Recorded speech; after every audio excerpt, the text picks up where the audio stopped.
those working groups, we've had a number of other complementary efforts to conduct analysis to develop the content of that plan. As board members are aware, at earlier sessions, the board dove into our student outcomes at our World's Best Workforce session and in a number of other sessions. And so we've drawn insight from those conversations and conclusions.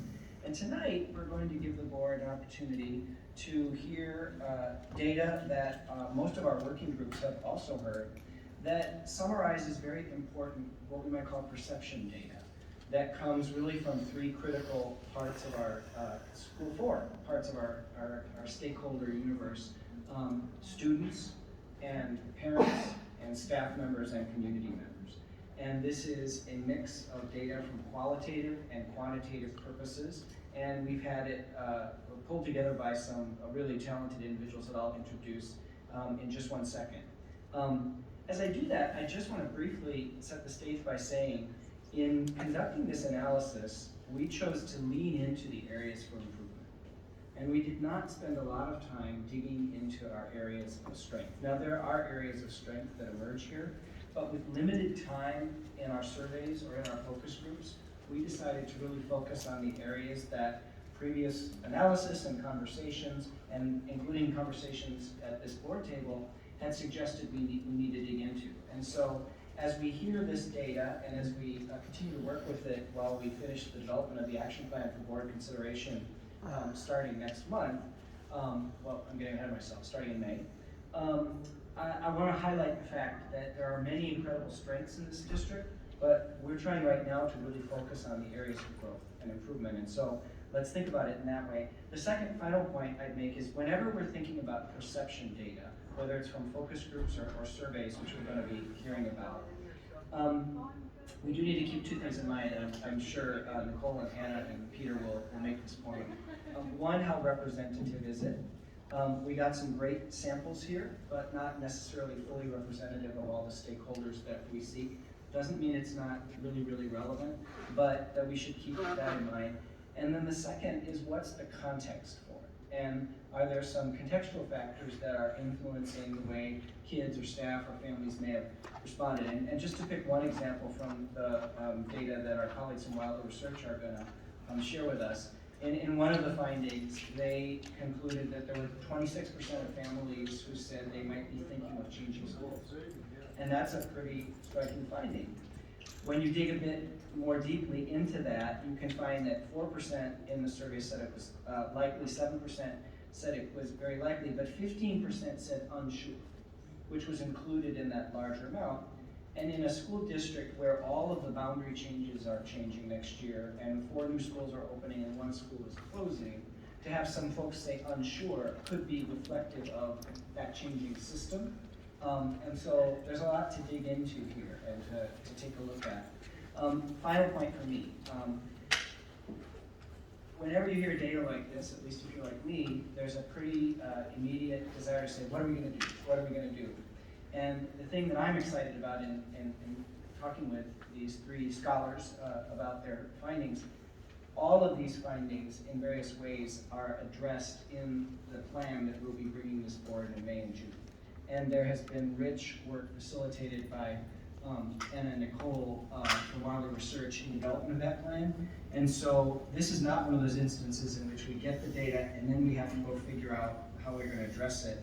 You're hearing data that has informed the development of the proposal that we're going to bring you soon. So, Dr. Nicole Martin-Rogers and Anna Breas are from Wilder Research, based in St. Paul, and Peter Ruck, you know, is our Director of Research Assessment and Evaluation here in the school district. I'm going to turn it over to our colleagues from Wilder, but first I want to thank them for the work that they've done. It's great to actually see you in person.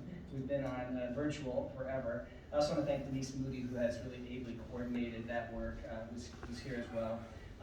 And turn it over to our colleagues from Wilder first. What Peter did as part of this process, as one of his actually first analytic efforts here in the district, was dig into our Panorama student survey data, so we also have that student voice. And so Peter will go after that discussion. And Madam Chair, I defer to you as to whether you want to take questions as we go or save them to the end. But this concludes all you can hear from me until I join you in asking some questions. Well, I'm going to defer to you. Would you prefer questions as they come out, or do you want to presentations and then take them at the end. All right, so I will leave it up to you too. Board members, if you have a question, just raise your hand. They're the boss now. Good evening. I'm Nicole Barton-Rogers. Thank you for having us here tonight with my colleague Anna Granius. And we're going to present to you about the surveys and focus groups that we did over the last couple months. So talk to you a little bit about the methods that we used and the data sources that were informing this presentation, and then we'll present the survey and focus group results and have time at the end for questions.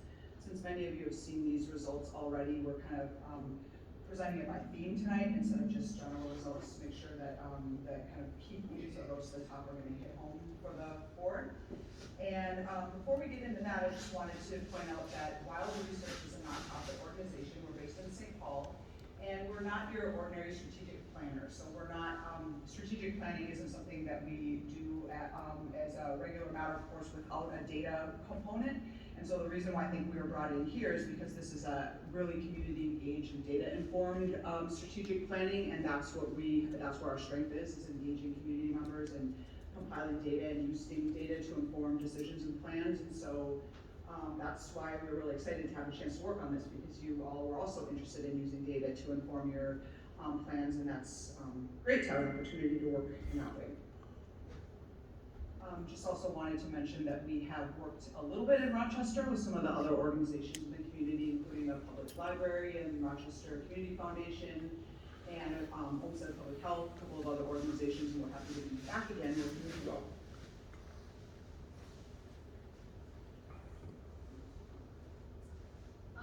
So as all of you are aware, I assume we facilitated a strategic planning approach that has really allowed for a wide variety of voices, gathering input from various perspectives.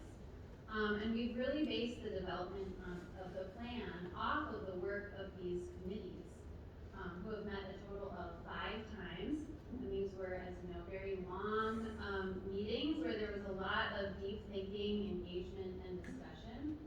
And so we'll cover some of what was discussed in those meetings today.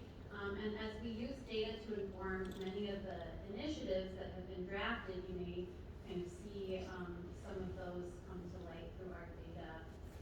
When you look at the strategic plan, you'll see these arise in the focus areas that you see identified and drafted. So overall, it's been an incredibly iterative approach, building on the expertise shared by many of you and others within the district, students, parents, other caregivers, wide variety of perspectives. So you can see this, we conducted surveys with parents, guardians, staff, and community members. And these are actually really high numbers. So we achieved an incredibly high response rate for parents and staff. So if you look at parents and guardians, it's actually a 24% response rate for parents and 59% for staff members. So that's over half of all RPS staff. And the survey wasn't even out in the field that long. So it's really an impressive number from our point of view. The highest proportion of parent-guardian respondents came from the high school, so Mayo, John Marshall, Century, and some of the middle schools, Kellogg, John Adams, Willow Creek, and Gibbs. And Bamber Elementary had the highest proportion of respondents of all elementary schools. And all RPS schools, except for 2 alternative learning schools, are represented by the parent-guardian survey data. We also conducted 15 focus groups, so these are about an hour and a half, 2-hour-long conversations with key groups representing your community, and in total we talked to 141 people, and you can see the numbers by type of respondent, and we have more information about the demographics of who participated in those groups in the summary report that we provided for you. So here you'll see a breakdown by race ethnicity for the parent respondents and community respondents.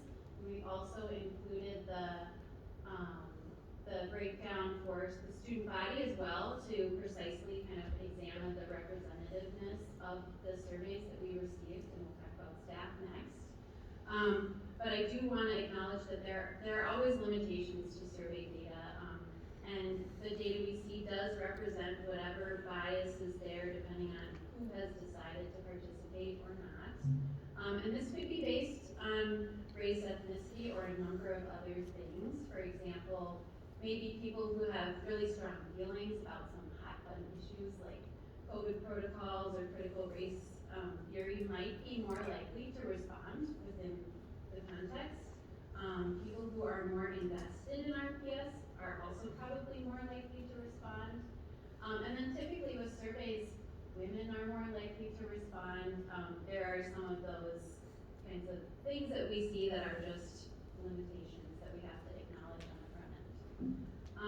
And challenges to get responses from certain populations just may be reflective of a larger systemic issue within the district that hopefully this strategic plan can really dig into and address to get some of that engagement going with families.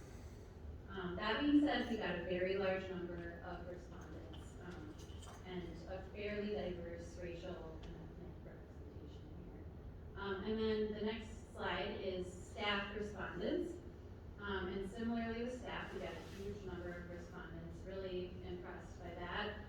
And the data we have shows that 8% of staff who identify as Black, Indigenous, or people of color, so they're fairly well represented here on the staff.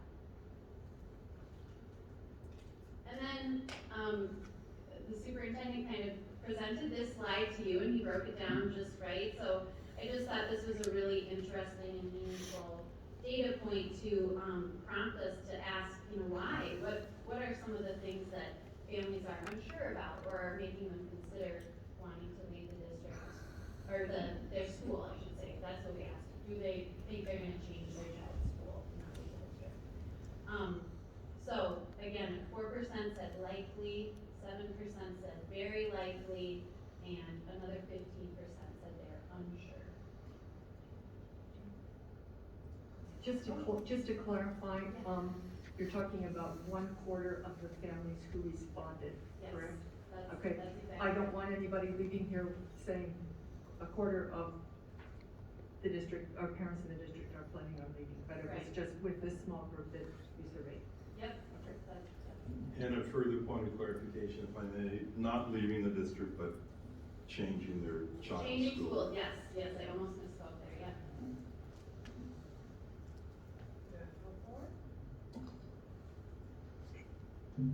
So the data from the focus groups and surveys point to what we felt were these 6 key themes that, in our opinions, should be addressed with the Rochester Public Schools Strategic Plan or in some way by the district.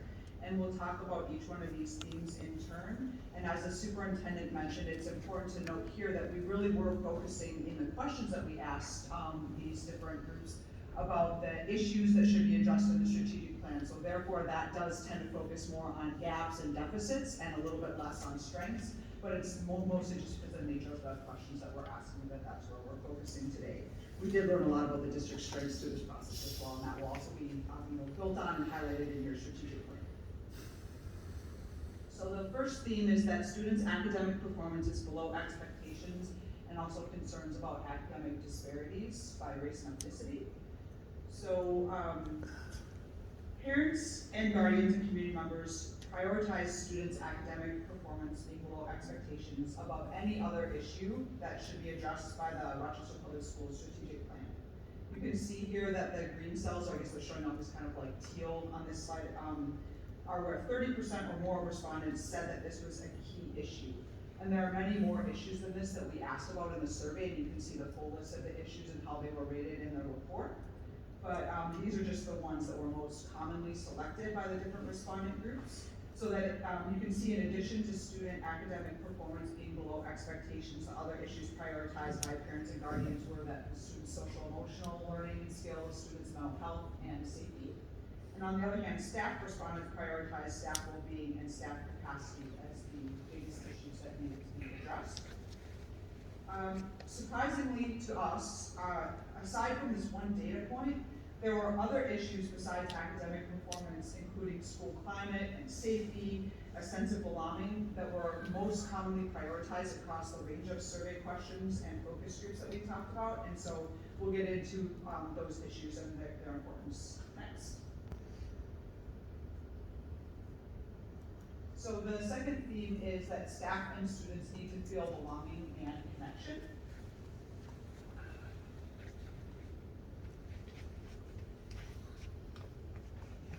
The proportion of parents and guardians who agree strongly that their child's school is a welcoming place does vary quite a bit by race.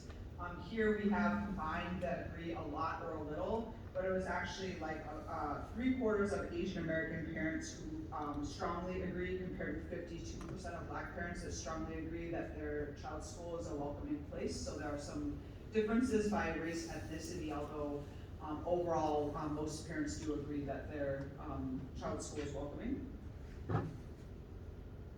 When we asked staff how much they feel that they belong in the district, 23% of Black staff and 22% of Asian staff responded with unfavorable responses, which compares to just 11% of white staff. So again, we're seeing some racial and ethnic disparities for both staff and students in terms of feeling that they belong in the district. We're going to show you some quotes from the focus groups that we did, and this is one of them from a caregiver.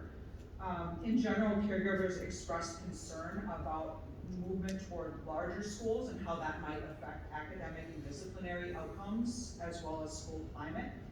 And some parents and guardians expressed concern about the lack of diversity among staff and the desire for students from non-dominant culture to feel like they belong.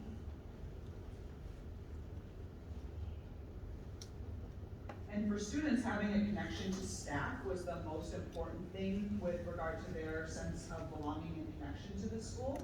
Extracurricular activities were also another thing that the students talked about in terms of playing a role in their sense of connectedness.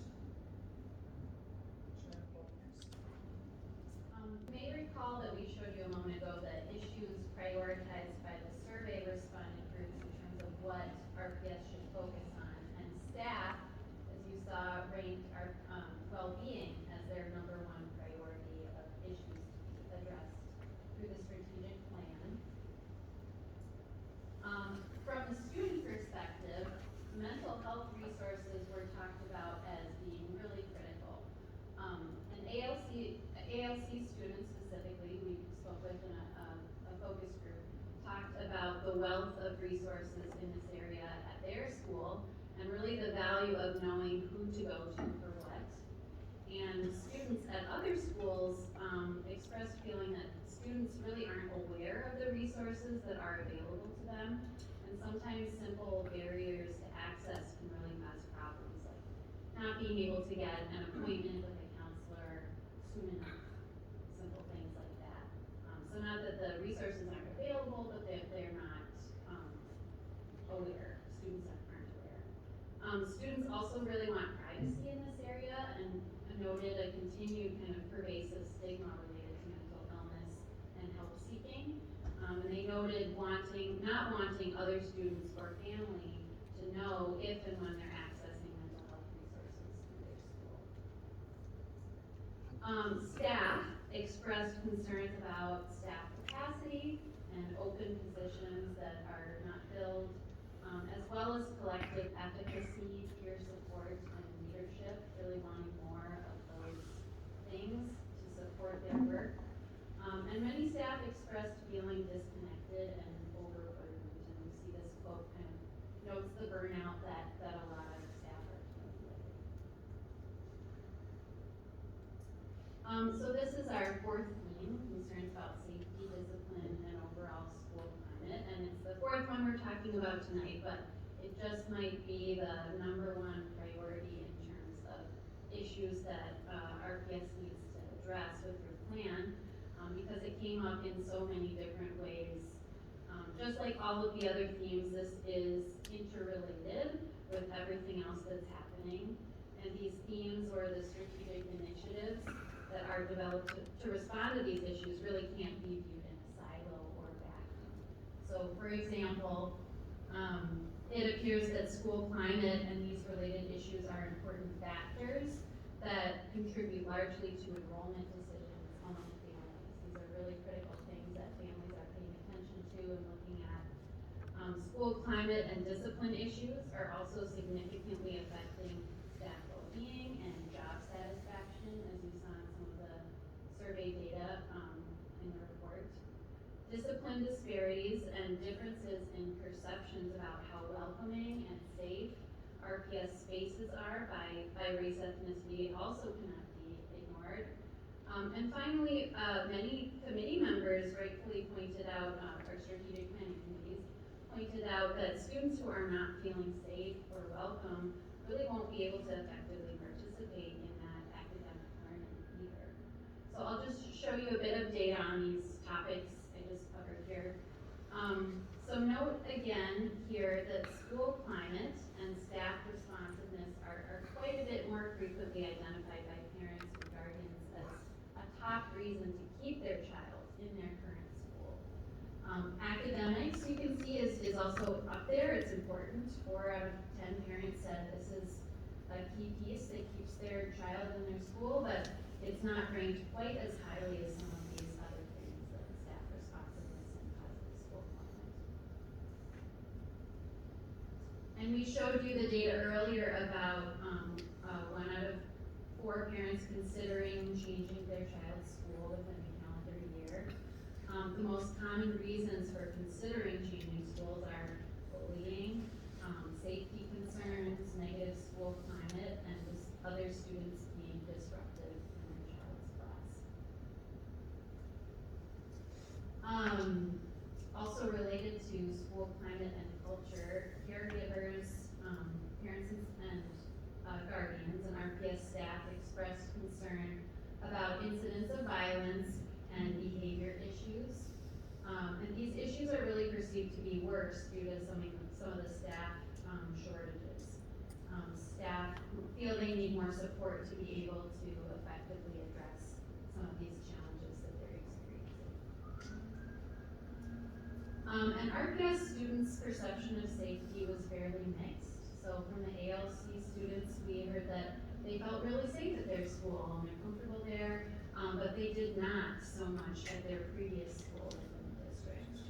And other students at other schools within the district feel relatively safe as long as they're able to stay away from fights, which they did talk about occurring in the halls, but being able to avoid those situations. And recent graduates who we spoke to in a focus group kind of interpreted the question a little bit differently and expressed concern about the preparedness of their school to handle emergency incidents like a shooter or intruder.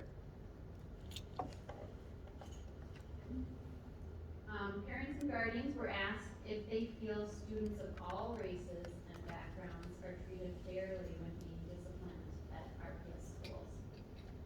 And if you look at favorable and unfavorable responses here, you can see that 44% of Black respondents disagree that discipline is fair, while about 14% to 24% of respondents of other races disagree with this statement. So you can see a disparity here in perception.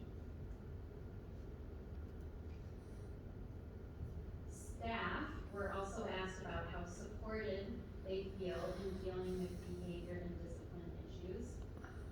Asian American staff were most likely to report feeling very supported. Similarly, across all racial and ethnic groups, about 20 to 25% of staff feel they are supported either not very much or not at all. So it's about 1 in 5, 1 in 4 staff.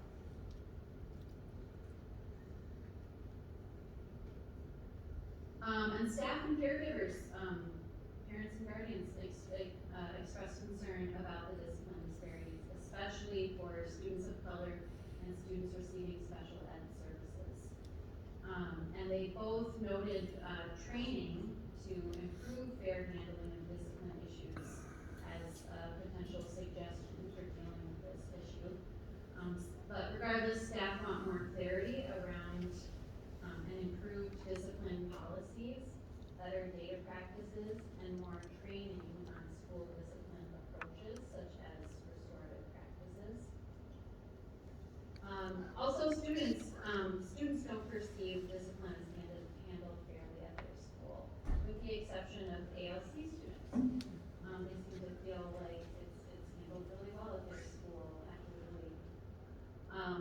feel that there are not enough staff overall though, to handle these issues that are coming up more and more, like general.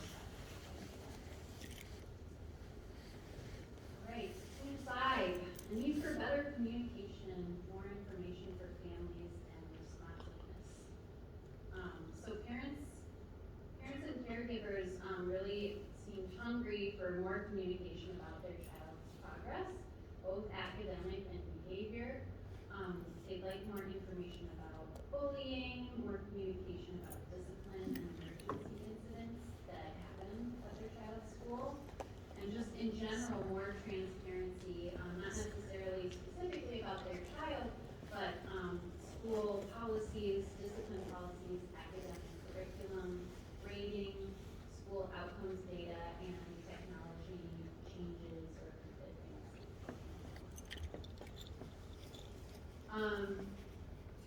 RPS staff also would like better communication from the district level, building to building, between buildings, and from leadership, and more support for communicating with families, particularly with families who don't speak English as a first language. And our final theme for the evening is a desire for more accountability and transparency. So in general, families and community members really want more information about how their child's school and how the district as a whole is doing overall compared to other districts and between schools. So as mentioned earlier, parents also want just more information in general about grading, curriculum, discipline policies, and how those decisions are being made and why.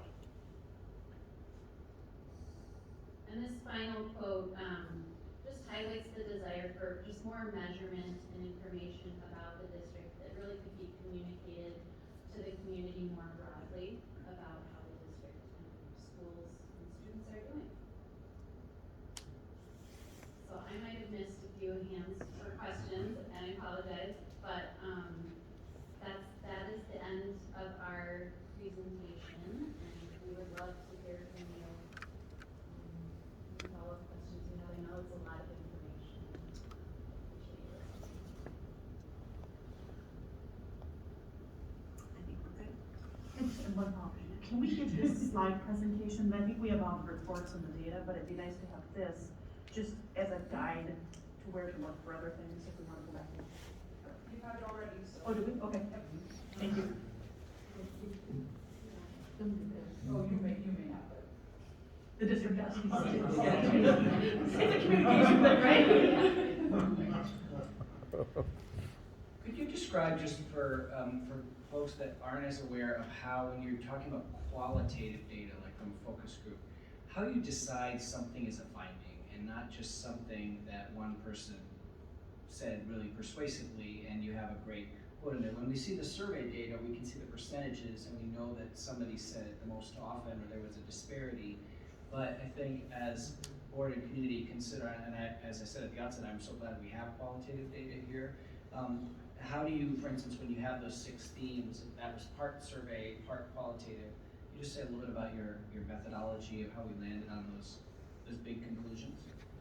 I'm sorry, can I ask like perhaps, mine was a similar question, but it was like to what degree, like obviously I can look and see 53% is greater than 50%, but at what point for you is it statistically significant in, across or between groups? So it's kind of like a I'd be happy to answer those questions. So with regard to the qualitative data, we highlighted some quotes, but these quotes are sort of illustrative of themes that came out, so we didn't just pick quotes that we liked. We did try to pick quotes that were a good example of a theme that we saw that came up multiple times in different discussions. We also tried to triangulate data. So, when we're hearing something from the committees and we see something in the survey and we see something coming up in multiple focus groups, that's what rose to the level of something being a theme for us. So it sort of came up in multiple different places. We did use coding, so we went through the focus group transcripts and sort of identified different places where the themes were coming up so we can make sure that we're not just picking out random stuff.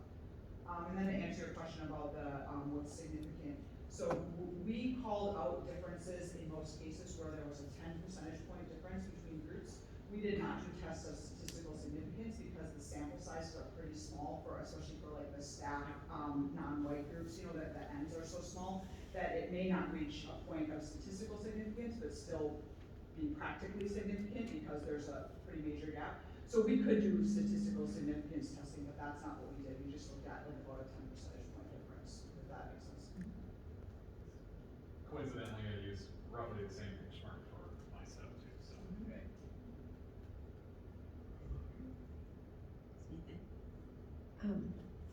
I don't, having worked with both of you, as part of the member of the coherence committee, one of the working groups, and, having reviewed the data beforehand, and also having seen how the conversation, took account, so the groups have seen this data before, and have taken it into account in the drafts of putting together the strategic plan. I don't think we can leave this item without talking about how sobering the data is. But I think we've all known a lot of these factors before. It is very helpful to have it in such a data-rich way to look at it, because I think it'll help going forward as we evaluate the success and the outcomes from our strategic plan to see if we're making a difference.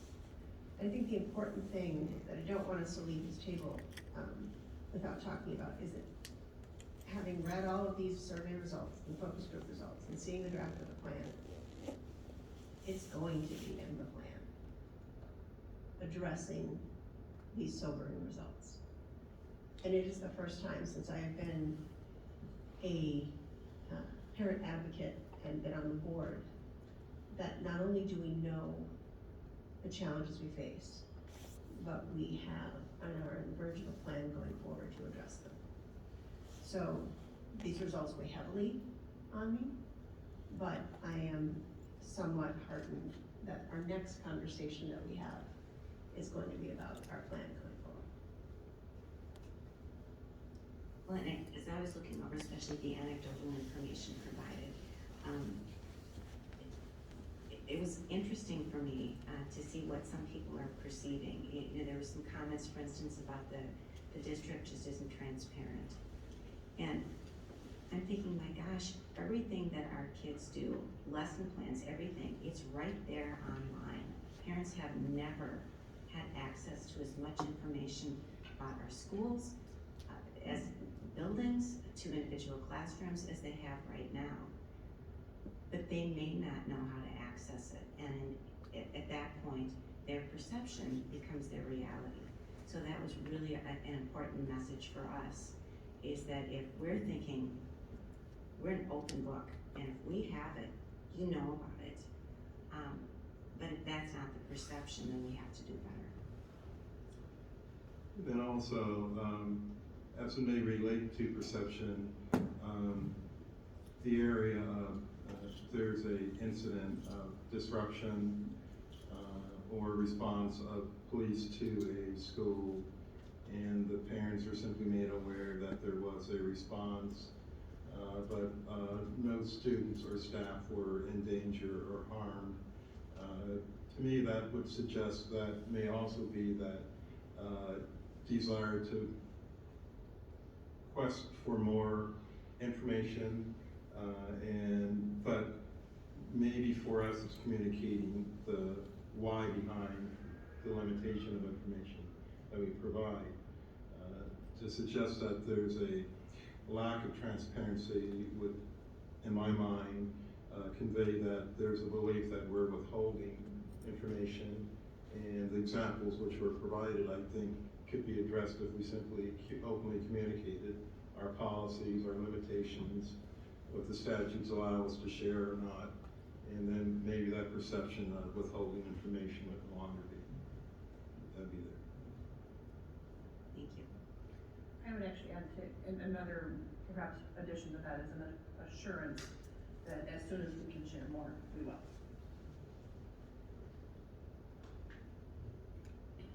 invite our colleagues from Wilder to stay and Dr. Ruck to go over an overview of his, and then we certainly can jump in as Peter is having the chance to give us a sense of some data from our students, some quantitative data from our students.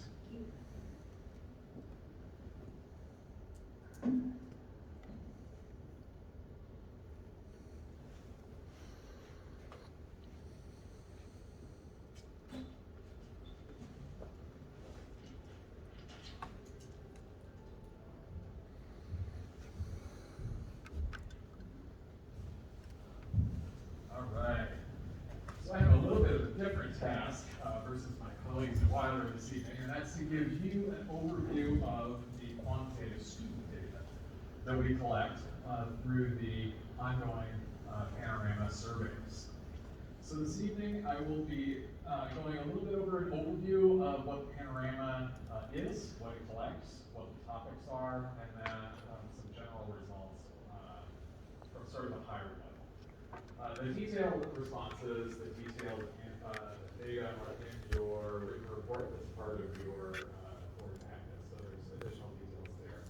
In addition, all of the visuals that I have on the slides this evening are in that written report, so you don't have to worry about trying to copy them down. All right, so Panorama is, we often call it the Panorama survey, but it's actually multiple surveys.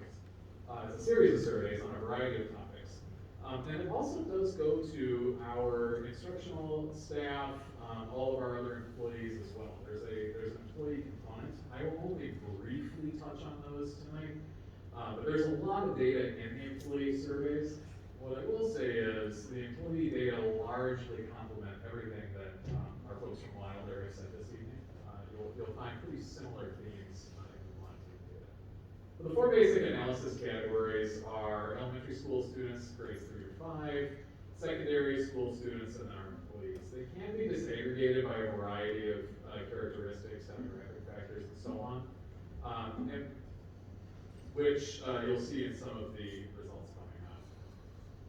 We administered roughly 10,000 student surveys the last time this was conducted, and roughly 1,500 employees completed the surveys. They are optional, but they're strongly encouraged.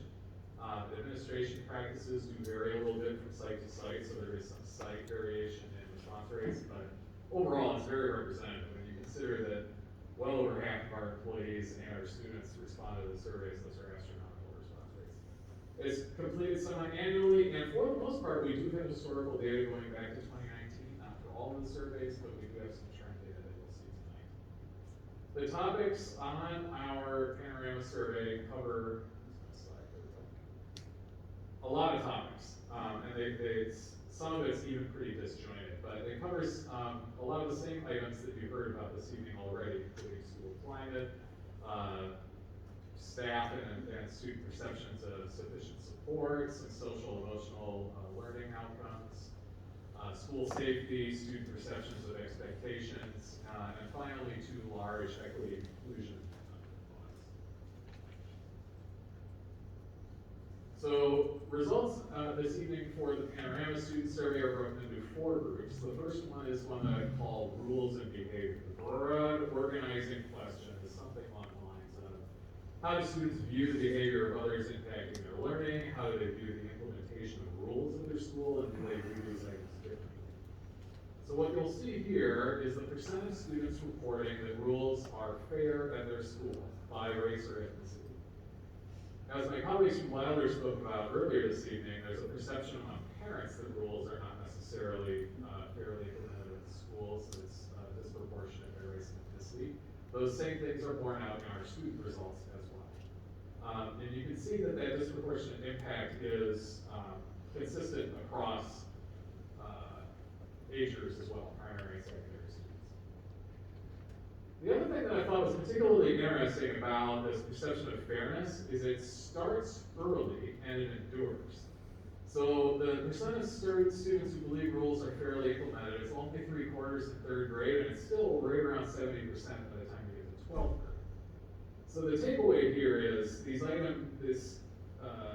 lessons about perceptions of fairness and equity are being learned early, and they're being carried through the time that students are with us.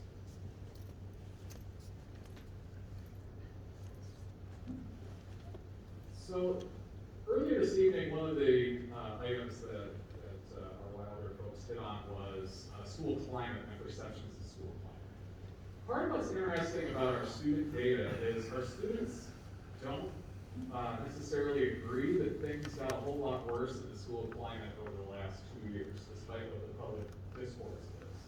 So you have a little bit of a disconnect between student perceptions of changes in school climate and what other stakeholder groups are also reporting. So you can see over time, it's roughly on par with where it was prior to the pandemic. Now, this particular measure is an average across a variety of survey items that measure school climate. So items on this survey include things like asking students whether the energy at school is positive or negative, asking about physical space, fairness of rules, how much the behavior of other students helps or hurts their learning, and whether teachers seem excited to teach their classes.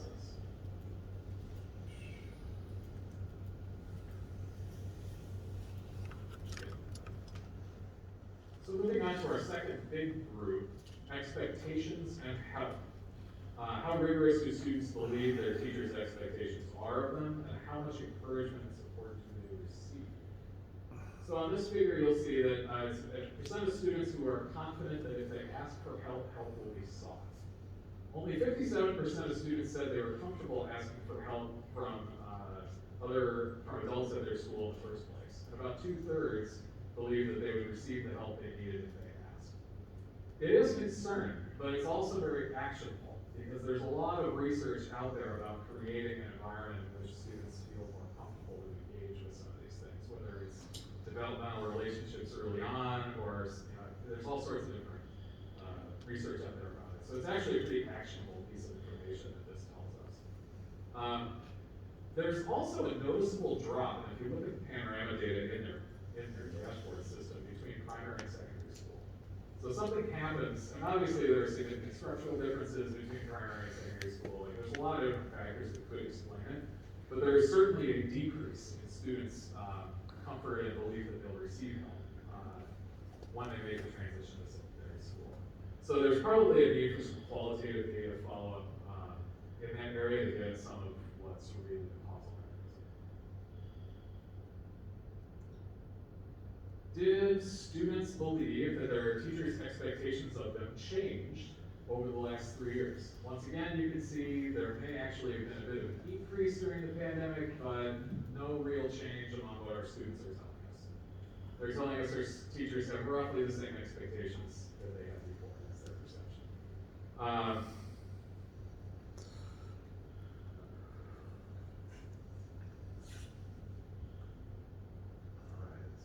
So school safety.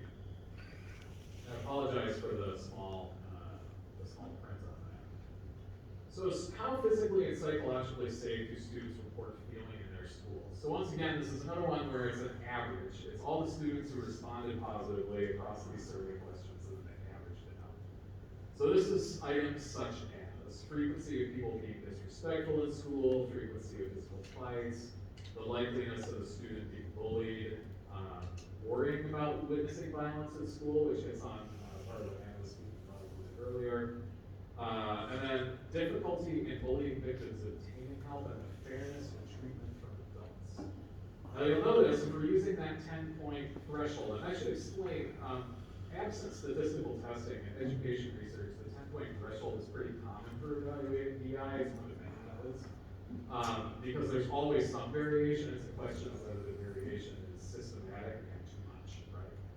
So it's one rule of thumb. There's a variety of rule of thumbs out there. But using the 10-point spread, you can see that there are absolutely some pretty significant disproportionate impact groups here. Most especially our English learners, which also came out in some of the data collection that Wilder did. Our English learner students, they reported the lowest levels of feeling safe at school, and they also reported that they were least confident that they would get help for being bullied if they asked for it among all student groups. Again, it's consistent across survey items and between the two different types of data collection. So there's definitely something systematic happening there. On the plus side, on the positive note, there wasn't any disproportionate impact in students reporting that they actually had been bullied. There was very little difference among different school groups in that area. This is the same measure except secondary. First thing I should say, the American Indian or Alaskan Native label is a mistake on my slide. That should say English learners. I apologize, it's entirely my fault. What you'll notice is that the spread, however, is much smaller than at the elementary level, even though most of the ordering of the groups in terms of, sorry, I didn't advance the slide, you guys are looking at me like I'm crazy. You'll notice that most of the spread is smaller, certainly, but which groups appear where on that bar chart are roughly comparable. And again, this is American Indian, Alaskan Native, and I apologize, that should say. Is there no American Indian or Alaskan Native cell there because there were too few kids? There were 0 students who took the secondary survey that identified as American Indian or Alaskan Native. Okay. Doesn't mean when I have students, they just didn't take the survey. So, just so I understand your clarifying that, on the bar chart, On where bar it chart. says American Indian, that should be English language. Right? Correct, Okay, yeah. I got it backwards. Yep, no, I was replicate sitting in my the office, same shit running everywhere. through this before I came down and saw that and thought, great. And before you move on, is it statistically significant that there weren't any American Indian or Alaskan Native students at the secondary level choosing to participate? I'm not sure I understand the question. Well, the fact that 0 participated, is that significant? Potentially, yes. Without knowing more about how many students who identify as American Indian or Alaskan Native solely in our secondary schools, I couldn't really tell you if that's a systematic thing or if it's literally like a function of attendance. The students who might have taken the survey didn't have to be in that class then. There's any number of possible explanations for that, but we can look into it if you'd like. It certainly doesn't allow us to draw conclusions about how we're serving our Native students Correct. on this Absolutely. measure, which is concerning because we know they are in our secondary schools. And as we're going to talk about in a moment with the American Indian Parent Advisory Committee resolution, serving those kids is an urgent priority. Unfortunately, as is far too common in research and education in other fields, our Native populations, there's a challenge of getting that in size, and we need to lean into that going forward. And there are ways that we can even just mathematically do that. When we do surveys in the future, we can oversample American Indian and Alaskan Native students. We can weight the survey samples to make sure we get enough responses by each category. So it's something that I'm aware of. We can work with, for sure. Secondary student perceptions of adults treating them fairly at school. Again, almost the exact same spread as 2 slides ago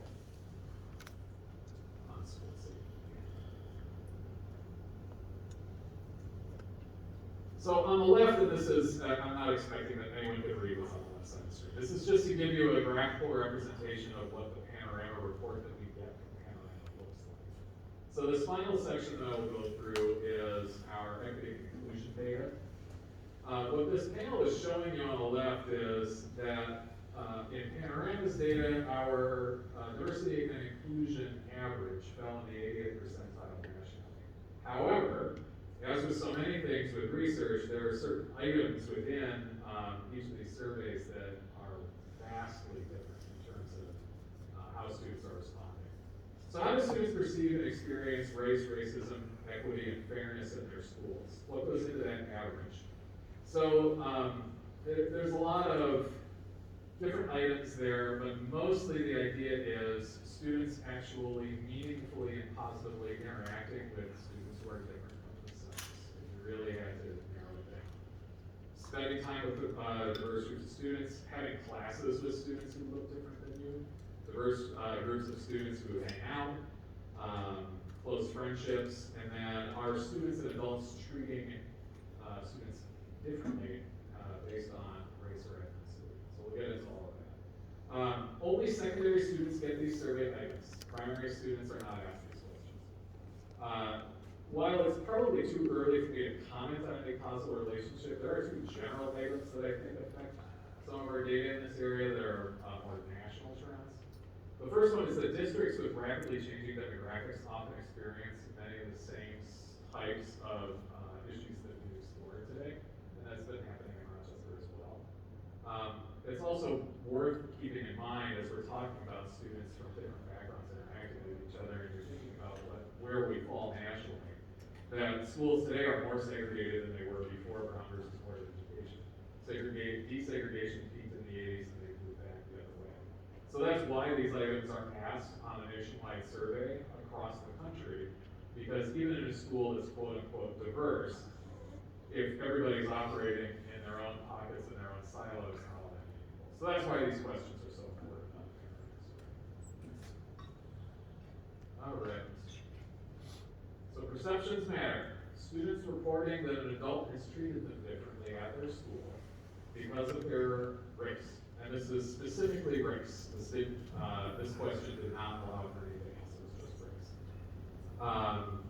As you can see, the proportion, again, and it mirrors all the other items we've talked about this evening, Black students and English learners, definitely the most likely to have that belief, or to have had that experience. And sort of down from there. Gifted and white students being at the other end of the spectrum. Students reporting another student has treated them differently because of their race. And I think what was concerning between there's a lot here, but one of the things that jumped out at me as being concerning is the difference in these two slides for students in the middle of the pack, so to speak. When it gets to has another student treated them differently because of their race, basically students who are non-white are all in the same boat in terms of proportions where it's perfect to them. Whereas the adult data is a little bit different. Have a just Yep. quick question. Sure. In these slides about race, special education is included. How is that? So it's a really good question. Panorama disaggregates these questions by special education status also.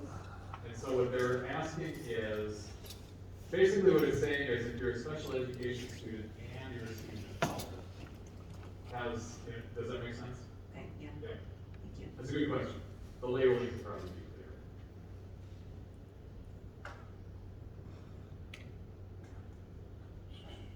This last one, student empowerment to speak up when they witness racism or discrimination in school.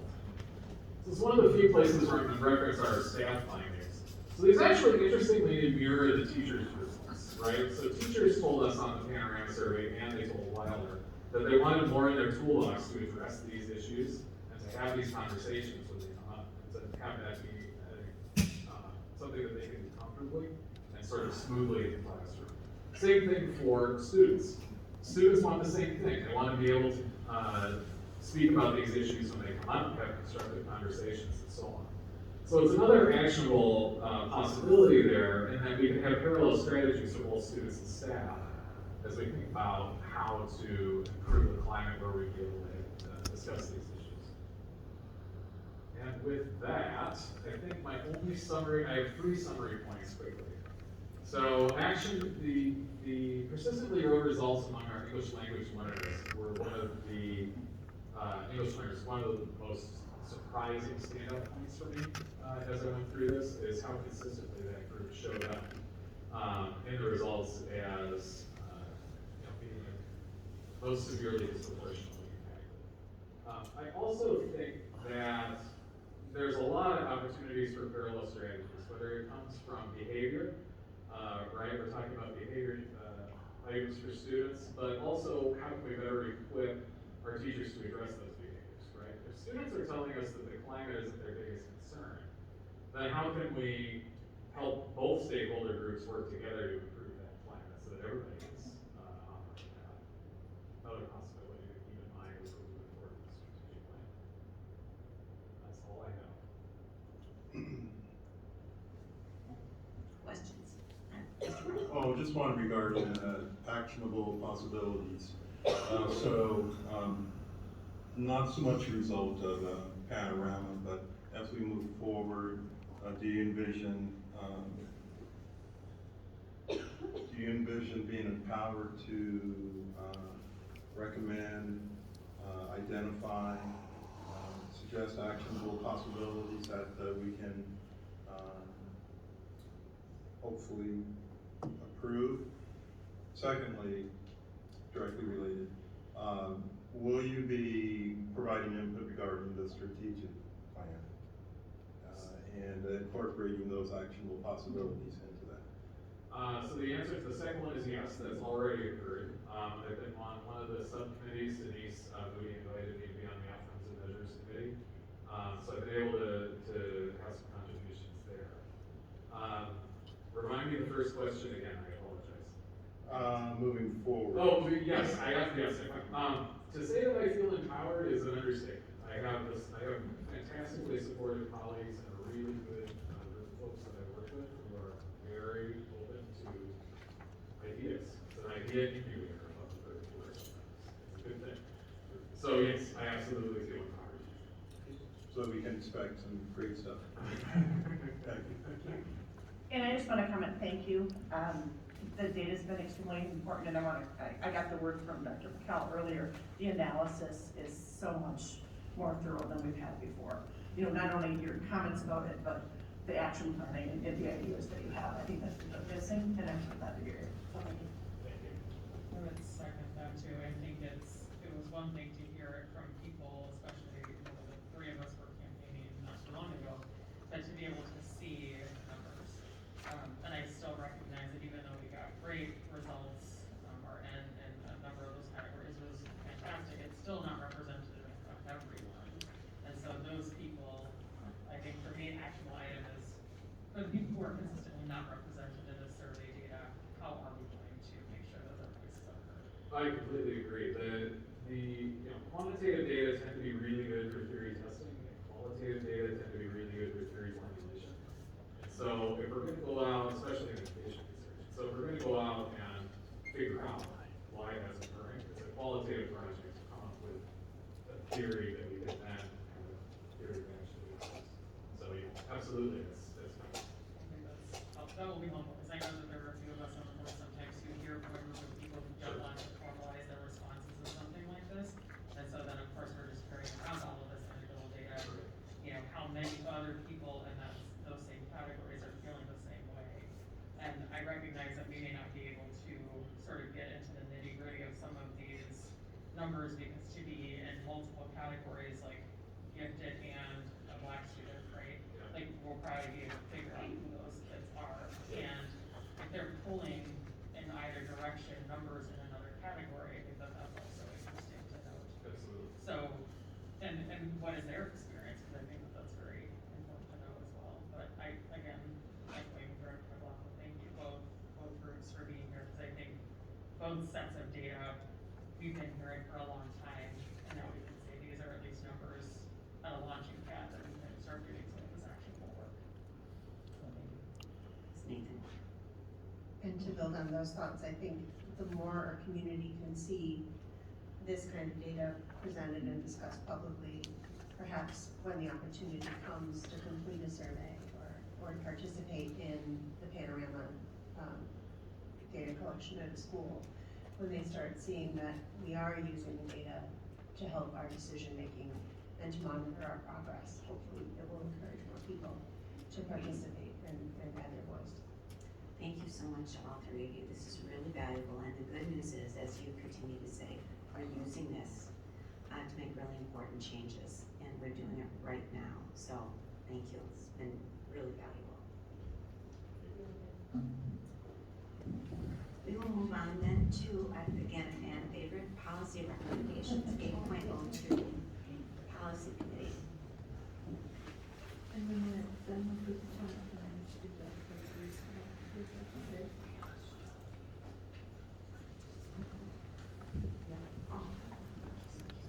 Yes, and we are going to actually skip to 9.01, and after that, we will take We some need to make a motion. break. I need a motion. There's been a motion to modify the agenda to move 9.01 up to right now. Second. and a second, all in favor say aye.